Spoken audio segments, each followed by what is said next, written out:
മാത്രമല്ല ഇത്രയും വർഷം അത് ആർക്കും കണ്ടെത്താനും കഴിഞ്ഞില്ല. ഞാൻ പുന്നപ്ര തെക്ക് പഞ്ചായത്തിന്റെ വൈസ് പ്രസിഡന്റ് കൂടിയാണ്. എന്നോട് എന്റെ പഞ്ചായത്ത് അംഗമാണ് ഈ വിവരം വിളിച്ചു പറയുന്നത്. വൈസ് പ്രസിഡന്റ് അവിടെ വരെ പോകണമെന്ന് പറഞ്ഞു. ഞാൻ ഇവിടെ വന്നു കഴിഞ്ഞപ്പോൾ വളരെ വേദനാജനകമായ അനുഭവമാണ് ആ സ്ത്രീ എന്നോട് പങ്കുവെച്ചത്. ഉഷ ജോസഫ് എന്ന് പറയുന്ന തൊഴിലുറപ്പ് തൊഴിലാളിയാണ്. കഴിഞ്ഞ 2021 മെയ് മാസത്തിലാണ് ആലപ്പുഴ മെഡിക്കൽ കോളേജിൽ ഈ ഓപ്പറേഷൻ നടക്കുന്നത്. അന്ന് ഉണ്ടായിരുന്ന ഡോക്ടർ യൂട്രസിൽ നിന്ന് ഒരു മുഴ റിമൂവ് ചെയ്യാനാണ് ഈ ഓപ്പറേഷൻ നടത്തിയത്. പക്ഷെ നിർഭാഗ്യവശാൽ ആ ഓപ്പറേഷൻ നടത്തിയ ഡോക്ടർക്ക് പോലും കണ്ടെത്താൻ കഴിഞ്ഞില്ല ഈ കത്രിക ഇവിടെ കുടുങ്ങിക്കിടക്കുന്ന കാര്യം. 5 വർഷം ജീവിച്ചാലും ഒന്നും സംഭവിക്കത്തില്ല. അത് യൂറിനറി സ്റ്റോണിന്റെ വേദനയാണ്. ഇതിപ്പം ഈ ഒരു സിംറ്റം വന്നുകൊണ്ട് കണ്ടുപിടിച്ചു.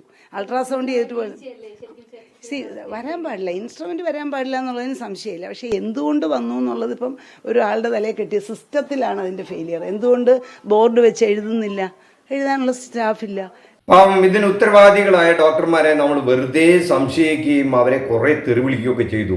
ആ കത്രിക സേഫായിട്ട് ഒരു 50 കൊല്ലം ഇരുന്നാലും ഒരു പ്രശ്നമില്ലാത്ര.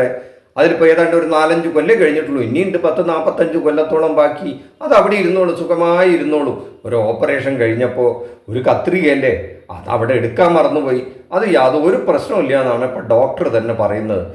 നമ്പർ 1 ആരോഗ്യ കേരളമാണ്. നമ്മൾ അതിനെപ്പറ്റി സംശയിക്കാനേ പാടില്ല. ലോകത്തിലെ ഈ നമ്പർ 1 കേരളത്തിൻ്റെ സ്ഥിതി ഇതാണെങ്കിൽ ബാക്കിയുള്ള ഇന്ത്യയിലെ മറ്റ് സംസ്ഥാനങ്ങളിലൊക്കെ കാര്യം ആലോചിക്കുമ്പോൾ എത്രയെത്ര കത്രികകളായിരിക്കും. അവിടങ്ങളിലെ സർജറി കഴിഞ്ഞ ഈ ഇത്തരം രോഗികളിലൊക്കെ വയറ്റിൽ എത്രയെത്ര കത്രികകളായിരിക്കും ഉണ്ടായിരിക്കുക എന്ന് ആലോചിച്ചിട്ടൊരു എത്തും പിടിയും കിട്ടുന്നില്ല കേട്ടോ. എന്തായാലും ഒരു കാര്യം ചെയ്യാം, ഈ പിണറായി സർക്കാരിനെ എങ്ങനെയെങ്കിലും ഒന്ന് കത്രികപ്പൂട്ടിടാൻ വേണ്ടി കാത്തു നിൽക്കുന്ന പ്രതിപക്ഷങ്ങൾക്ക് ഈ കത്രിക കണ്ടപ്പോൾ കിട്ടിയ ഈ സുവർണ അവസരത്തിൽ എന്തെങ്കിലുമൊക്കെ പറയാനുണ്ടാവും. അവർക്ക് എന്താ അതിനെപ്പറ്റി പറയാനുള്ളതെന്നും കൂടെ ഒന്ന് കേട്ടു നോക്കാം നമുക്ക്. ഇതിപ്പോൾ ആരോഗ്യവകുപ്പിനെ സംബന്ധിച്ച് പറയുമ്പോൾ ആ വകുപ്പ് വെന്റിലേറ്ററിലാണോ മോർച്ചറിയിലാണോ എന്നാണ് സംശയം. ഇവിടെ ഒരു കാര്യം മനസ്സിലാക്കേണ്ടത്, ഈ സംഭവം നടന്നത് 2021 മെയ് മാസത്തിലാണ്. അപ്പം നമ്മുടെ മുരളീധരൻ സാറിനെ സംബന്ധിച്ചിടത്തോളം ഒരു സംശയവുമില്ല. നമ്മുടെ ഈ സർക്കാർ ആസ്പത്രികളും ഗവൺമെൻറ്റിൻ്റെ ഒക്കെ പൊതുജന ആരോഗ്യ രംഗമെല്ലാം വെന്റിലേറ്ററിലൊന്നും അല്ല. അതൊക്കെ കഴിഞ്ഞിട്ട് ഏതാണ്ട് മോർച്ചറിയിൽ എത്തിച്ചേർന്നു, അങ്ങോട്ട് പൂർണ്ണമായി തീർന്നിരിക്കുന്നു എന്നാണ് അദ്ദേഹം പറയുന്നത്. അതൊക്കെ ആ പഴയ സുവർണ കാലഘട്ടം, പിണറായിയൊക്കെ അധികാരമേൽക്കുന്നതിന് മുമ്പുള്ള ഒരു കാലഘട്ടം, UDFൻ്റെ ഭരണകാലഘട്ടം, ഒരു സുവർണ കാലഘട്ടം. അന്നത്തെ ആ സർക്കാർ ആസ്പത്രികളുടെ ഒരു നല്ല ഒരവസ്ഥയുണ്ട്. ആര് ചെന്നാലും എപ്പോൾ ചെന്നാലും എന്തിനും അവിടെ നല്ല ആരോഗ്യ പരിരക്ഷ കിട്ടിയിരുന്ന ഒരു കാലഘട്ടമുണ്ട്. അത്തരം ഒരു സുവർണ കാലഘട്ടമൊക്കെ ഇതൊക്കെ കാണുമ്പോഴും അനുഭവിക്കുമ്പോഴും നമ്മുടെ മുരളീധരൻ സാറിന് ഇങ്ങനെ ഓർത്തോർത്ത് തികട്ടി വരുന്നുണ്ടാവും. അത് അദ്ദേഹത്തെ ഓർമ്മിപ്പിക്കാൻ വേണ്ടിയിട്ട് ഈ കഴിഞ്ഞ ദിവസം ഈ ഇടതുപക്ഷത്തിൻ്റെ ഈ ഒരു പ്രത്യേക എന്താ അവർ പറയുന്ന കനകോലുവിന് പകരം കിണകോലൂന്നോ അങ്ങനെ എന്തോ പറഞ്ഞിട്ട് ഒരു പ്രത്യേക പേരിട്ടിട്ട് ഒരാളെ ആളെയൊക്കെ നിങ്ങൾക്ക് മനസ്സിലായിട്ടും അദ്ദേഹത്തിൻ്റെ നേതൃത്വത്തിൽ ഒരു വീഡിയോ പുറത്തുവിട്ടിട്ടുണ്ടത്രേ. അത് കണ്ടു കഴിഞ്ഞാൽ ഈ 2016 മുമ്പുള്ള ആ സുവർണ കാലഘട്ടം എന്തായിരുന്നു എന്ന് ഓർമ്മ വരുന്നതാണ് പറയണത്. അതെന്താണെന്നും കൂടെ കണ്ടു കഴിഞ്ഞാൽ നമുക്ക് ഈ നമ്മുടെ ആരോഗ്യ രംഗത്തെ പറ്റിയിട്ട് ഏതാണ്ട് ഒരു എത്തും പിടിയും കിട്ടും എന്നുള്ളതുകൊണ്ട് അതും കൂടെ ഒന്ന് കണ്ടു നോക്കൂ. തുറന്ന ജനാലകളുള്ളതും AC ഇല്ലാത്തതുമായ മുറിയിലാണ് മെഡിക്കൽ ICU പ്രവർത്തനം. കടുത്ത അണുബാധ ഭീഷണിയുള്ള ICUവിന്റെ ദൃശ്യങ്ങൾ ഏഷ്യാനെറ്റ് ന്യൂസിന് ലഭിച്ചു. ഇതൊരു മെഡിക്കൽ ICU ആണ്. പുറത്ത് തുറന്നിട ജനാലകളുള്ള ഭിത്തി, വാതിൽ തുറന്നകത്തു കടന്നാൽ കഴുത്തൊപ്പം മാത്രം പൊക്കമുള്ള അടുത്ത ഭിത്തി. ഇതിനകത്താണ് കടുത്ത ഹൃദ്രോഗബാധയുള്ളവർക്കടക്കം തീവ്രപരിചരണം നൽകുന്നത്. അണുബാധ ഏൽക്കാതിരിക്കാനും വായുസഞ്ചാരം സുഗമമാക്കാനും ICUകൾ എയർ കണ്ടീഷൻ ചെയ്യാറുണ്ട്. പക്ഷേ ഇവിടെ അത് ഇല്ല. ചെറിയൊരു അണുബാധ പോലും അപകടകരമാകുന്ന രോഗികൾക്കാണ് പുറമേ നിന്നുള്ള കാറ്റും വെളിച്ചവും ഏൽക്കുന്ന മുറിയിലെ തീവ്രപരിചരണം. കെട്ടിടത്തിന്റെ ഓടുകൾ പൊട്ടിപ്പൊളിഞ്ഞു. മേൽക്കൂരയിൽ വല്ലപ്പോഴും കറങ്ങുന്ന ഫാനുകൾ. മേൽക്കൂരയിലും ഭിത്തിയിലും ചിലന്തി വല കെട്ടിക്കൊണ്ടേയിരിക്കുന്നു. എലികളുടെ ഇഷ്ടയിടമാണ് ഈ മുറി. 4 സൈഡും തുറന്നു കിടക്കുന്നത്. പുറത്ത് മൊത്തവും ഭയങ്കര പൊടിയും അകത്ത് ചെറുതായിട്ട് ക്ലീൻ ചെയ്യും. ആ ഒരു സെറ്റ് മാത്രമേ MIC കണ്ടിട്ടുള്ളൂ.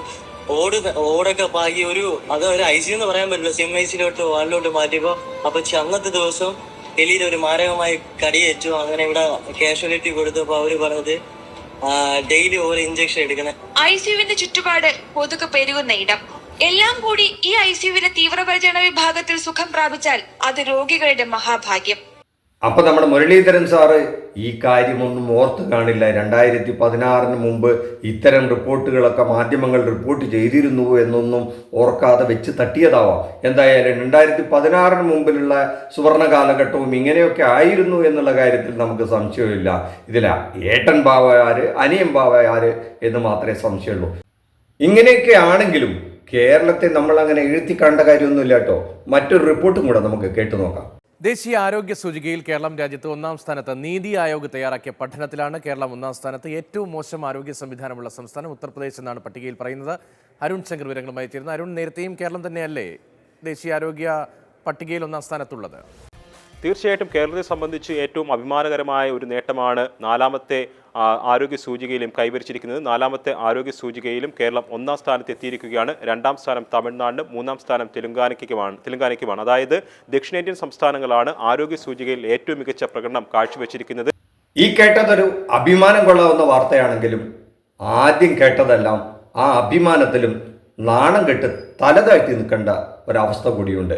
ഇപ്പോൾ ആലപ്പുഴയിലുണ്ടായതും അതിനു മുമ്പ് കോഴിക്കോടും ഉണ്ടായതുമായ ഇത്തരം സംഭവങ്ങളെല്ലാം വെറും ഒറ്റപ്പെട്ടതാണെന്നും പറഞ്ഞിട്ട് കൈ കഴുകുന്ന ഒരു ശീലം ആരോഗ്യ കേരളത്തിന് നല്ലതല്ല എന്ന് മാത്രമേ ഈ കാര്യത്തിൽ പറയാനുള്ളൂ.